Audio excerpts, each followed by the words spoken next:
코인 상승장은 분명히 올 거거든요. 그 상승장에 제대로 참여를 해가지고 빈살만이 돼가지고 이재용 손파리를 불러가지고 어이 너 무슨 사업하고 싶어? 라고 물어보고 싶습니다. Yeah. 안녕하십니까 할러님들, 강원국입니다.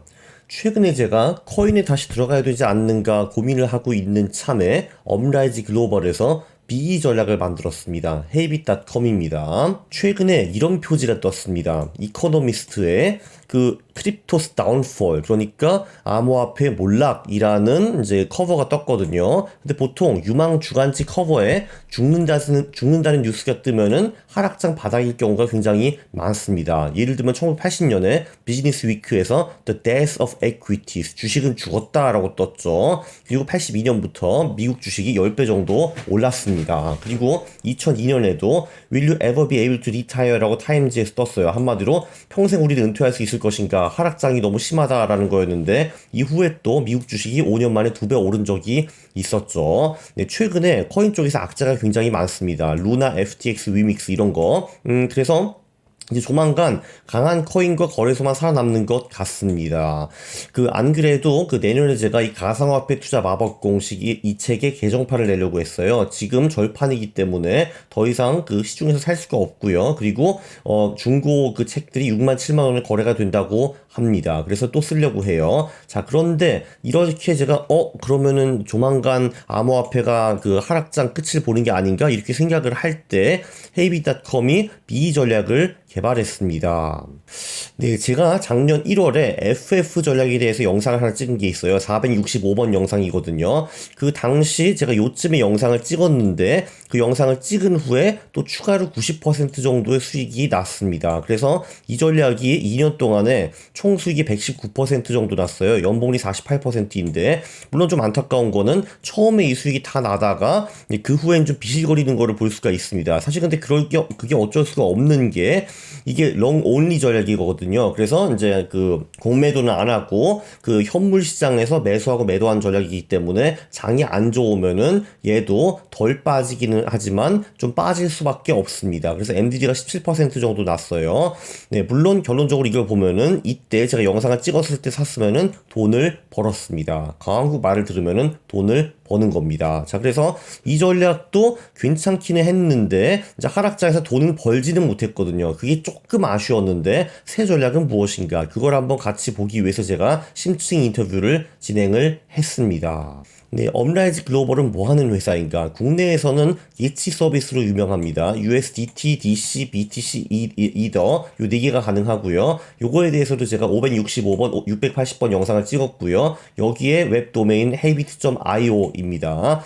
업라이즈 글로벌은 heybit.com으로 서비스 제공하는 법인이 좀 다릅니다. 이거는 해외 법인이고 요거는 국내 법인이라고 보시면 될 것 같아요. 똑같은 업라이즈 홀딩입니다. 참고로 저도 이 업라이즈 회사의 주주고요. 그리고 이 BE 전략의 잠재 투자자로서 전략에 대한 궁금증이 생겨가지고 인터뷰를 진행을 했고요. 나중에 이 BE 전략이 진행이 되면서 성과 영상도 또 추가로 찍을 겁니다. 네, 참고로 지금 같은 경우는 요 예치 서비스를 하면 USDT를 맡기면은 6.5% 정도 수익을 줍니다. 연 6.5%. 그래서 예금 수익보다 조금 더 높습니다. 근데 이더리움과 비트코인은 좀 덜 준다는 것을 볼 수가 있고요. USDC는 5.5% 정도 줍니다. 자, BE 전략은 무슨 전략인가? 자, FF 전략은 뭐였냐 하면은 이거는 단기 모멘텀 그리고 평균 회귀 투자였습니다. 한마디로 거래소에 있는 가격과 거래량을 보고 그걸로 이제 통기적 차익 거래라는 걸 한다는 건데, 이게 뭐냐 하면 한마디로 제가 하는 퀀트 투자와 굉장히 유사한데 그거를 단기로 한다라고 보시면 될 것 같습니다. 저 같은 경우도 뭐 펄을 본다든지 뭐 기업의 성장성 이런 거를 주로 보고, 그리고 다른 퀀트들은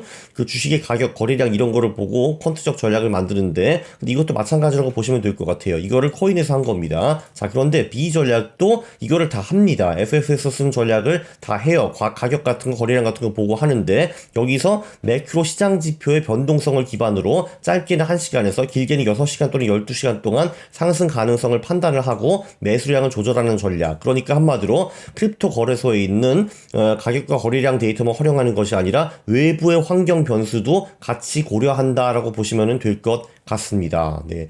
홈페이지 들어가 보시면요. 자, 여기 보면은 헤빗닷컴에 들어가 보면은 여기 이제 헬프 센터라는 것이 있고, 이제 헬프 센터에 가 보면은 비욘드 에센셜 가이드, 그러니까 비 가이드라는 게 있는데, 네, 보시다시피 이게 전부 다 영어로 되어 있어요. 이게 글로벌 법인이기 때문에. 네, 그래서 제가 심층 인터뷰를 한 것도 있습니다. 물론 이거 다 읽으시면은, 제 영상에 나오는 내용이 한 8, 90%는 나오기는 하는데, 네, 좀 보기가 복잡하잖아요. 네, 그래가지고 제가 인터뷰를 실행을 한 겁니다. 자, 그래서 어떤 이벤트를 고려를 하는가? 네, 요즘 크립토 시장과 전통 금융 시장, 그러니까 주식과 채권과의 상관성이 좀 증가도 하고, 그리고 금융 시장이 움직이면 크립토도 같이 움직이는 그런 그 경향을 많이 보이는데요. 그래서 정부 발표, 특정 성장수 급등 급락, 환율, 채권 가격, 원자재 가격, CPI, 금리, 대규모 인수 합병 등 이런 것들이 크립토 시장에도 다 영향을 미칩니다. 주식 채권 시장만 영향을 미치는 게 아니라 크립토에도 영향을 미친다 이거죠. 네, 그래서 이런 이벤트가 발생했을 경우 그 BE 전략은 재빨리 들어가고 빠지고 해가지고 단기 수익을 확보하는 그런 추가 시스템이 확보가 되어 있습니다. FF 전략 플러스 더 좋은가, 고객이 많아져도 먹히는가, 이런 것도 물어봤고요. FF 전략 같은 경우는 조금 전에 보셨다시피 2년 동안 120%를 벌었고 하락장에서 방어를 꽤 잘하기는 했지만 돈을 벌지는 못했습니다. B는 어떤가? B 같은 경우는 단기적인 이벤트를 빠르게 캐치하고 이후 더 보수적으로 자산 운용을 해서 계단식으로 자산을 쌓아가기 좋은 전략이다라고 했는데, 그리고 초단위 거래도 한다고 합니다. 이게 이제 초단위 거래하기도 하고 분단위, 시간 단위로도 거래를 한다고 하고요. 그래서 하이 프리퀀시, 그러니까 초단타 전략이라고 볼 수가 있습니다. 그래서 이제 제가 이거를 해석을 하면은 하락장에서 반등장이 오는데 그걸 어느 정도 먹을 수 있다라고 해석을 했습니다. 이건 좀 이따가 다시 설명을 드릴게요. 그리고 FF와 마찬가지로 매수량 조절을 통해 가지고 보수적인 리스크 관리를 하는데 이거는 똑같습니다. 그리고 이 전략은 USDT로 주로 BTC와 이더리움만 거래를 하기 때문에 현재 바이낸스에서 거래량이 유지될 경우 낮은 억 달러 수준도 수용 가능하다라고 합니다. 그러니까 1억, 2억 불도 거래를 할 수 있다라는 거예요. 지금 이분들의 말씀은. 자, 그리고 이게 지금 최근 2년 동안의 백테스트 결과이고, 이거보다 더 중요한 거는 실전 돈으로 들어간 최근 2달 동안의 결과예요. 이건 백테스트가 아니라 실전이고요. 자, 보시다시피 최근 2달 동안에 약 20% 정도의 수익을 낸 거를 볼 수가 있습니다. 동일 구간에 BTC와 이더리움은 약 20% 하락을 했고요. MDD는 BE 전략이 4.5%, 그리고 BTC, 이더리움은 각각 29 그리고 38%인데 여기 보시면은 비트코인이 안 좋았던 날에도 수익을 내거나 손실을 안 낸 거를 볼 수가 있습니다. 요 밑에 있는 것이 비트코인이고, 네, 그리고 요게 BE 전략인데, 자, 여기서 중요한 거는 여기 보시면은 FTX 사태 때문에 이때 아주 순식간에 비트코인이 뭐 거의 25% 이상 하락한 거를 볼 수가 있어요. 자, 근데 보시다시피 이때 BE 전략은 손실을 보지 않았습니다. 그래서 이거에 대해서 조금 더 자세히 문의를 했죠. 자, 그리고 예를 들면 이런 날 같은 경우 어떻게 수익을 냈느냐, 이제 이게 궁금하잖아요. 자, 여기서는 비트코인 일봉은 움직이지 않는데 일봉 안에서 출렁이 있는 날이 있었거든요. 이거를 먹은 겁니다.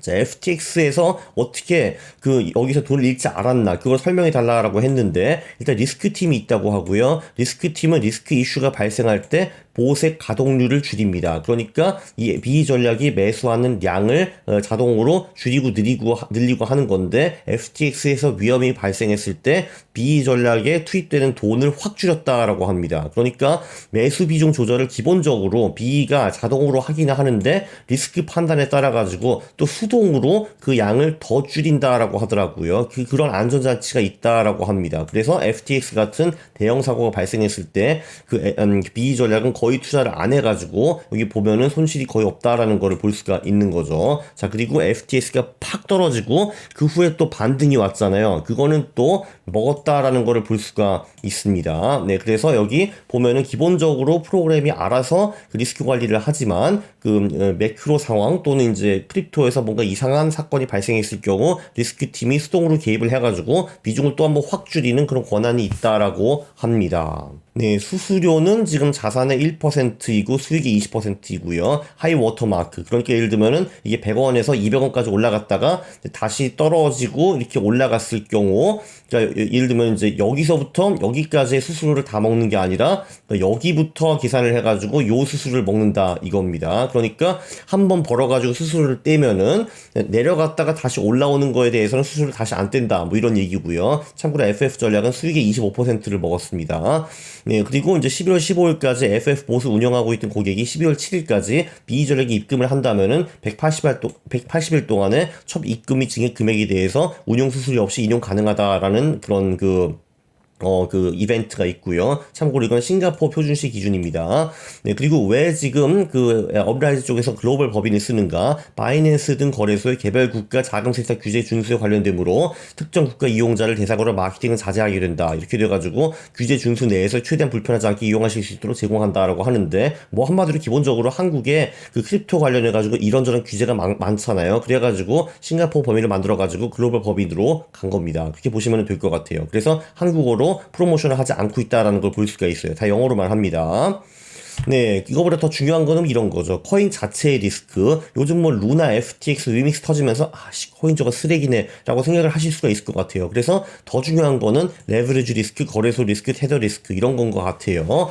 네, 일단 그 BE 전략은 바이낸스 현물 시장에서만 거래를 하고 레버리지가 없습니다. 롱 온리예요. 숏 같은 거 없고 파생도 없습니다. 그래서 이 리스크는 일단 없고요. 자, 바이낸스 쪽을 보면은 FTX가 망했는데 바이낸스도 망할 수 있지 않은가? 바이낸스는 최대 거래소이고요. 바이낸스는 최근에 Proof of Reserves, 그러니까 이제 어떤 그 코인과 자산을 보유하고 있다, 그런 거를 그 공개를 했고, 그게 블록체인으로 되어 있기 때문에 그게 위조 가능성이 없다라고 하는데, 네, 그거는 저는 잘 모르겠고 직접 체크를 해주시기 바랍니다. 바이낸스 리스크에 대해서는 저는 뭐라고 하기가 좀 어렵고요. 전 잘 모르기 때문에 그거는 직접 체크를 해주시기 바랍니다. 그리고 테더 리스크, USDT라는 것이 망하면은 사실 코인 생태계가 거의 다 없어질 뻔 하겠죠, 아마. 왜냐면은 이 테더로 거의 모든 자산이 거래가 되니까요. USDT로.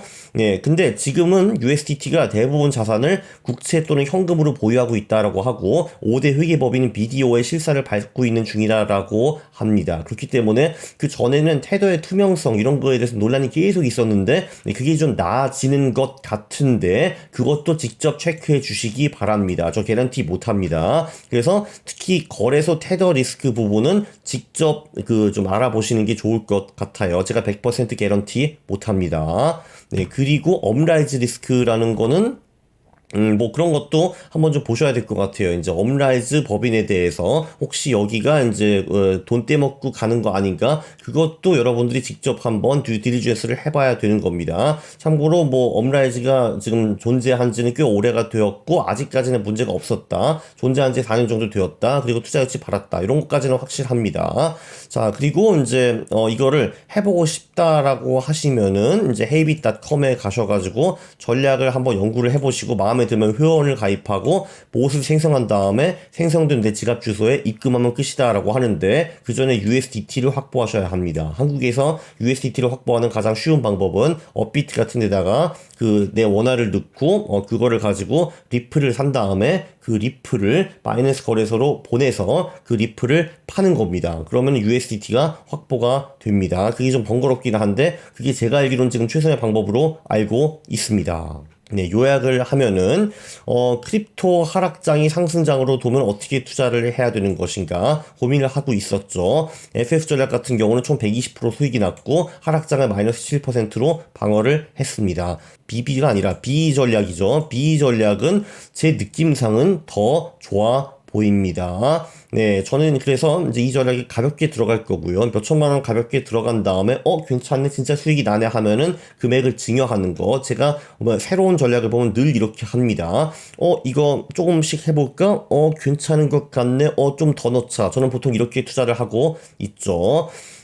네. 그래서 이제 바이낸스 테더 업라이즈 글로벌 리스크. 네. 이거는 제가 보기에는 별 문제가 없어 보이기는 하나, 직접 실사해 하시는 거를 추천해 드립니다. 여기는 제가 개런티를 못 합니다. 왜냐면은 전략은 잘 돌아가는데, 바이낸스 테더 업라이즈에서 문제가 생길 수 있다? 네, 당연히 있고요. 그 확률이 높다? 높지는 않다. 그러나 직접 알아보시라라는 겁니다. 네, 직접 투자는 저는 BTC가 최저점 대비 2배 오르면 시작을 할 것 같아요. 821번 영상을 참고해 보시기 바랍니다. 네. 조만간은 모르겠는데, 이 코인 상승장은 분명히 올 거거든요. 그 상승장에 제대로 참여를 해가지고, 다음 상승장 끝 무렵에는 저도 이렇게 빈살만이 돼가지고, 이재용 손파리를 불러가지고, 어이, 너 무슨 사업하고 싶어? 라고 물어보고 싶습니다. 그래, 이분들을 불러가지고, 어이, 무슨 사업하고 싶은가? 라고 저도 물어보는 그런 순간에 도달할 때까지 아마 코인에서 제가 좀 돈을 벌어야 될 것 같은데, 저도 다음 상승장이 상당히 기대가 됩니다. 이번 영상 홍보 영상이긴 했는데 그래도 꽤 유익했을 거라고 생각을 합니다. 강원국말 들어가지고 돈 잃은 적이 언제 있었습니까? 네, 동일하시면은 구독 그리고 좋아요 부탁드리겠습니다. 싫어를 누르시면 제가 매우 싫어합니다. 감사합니다.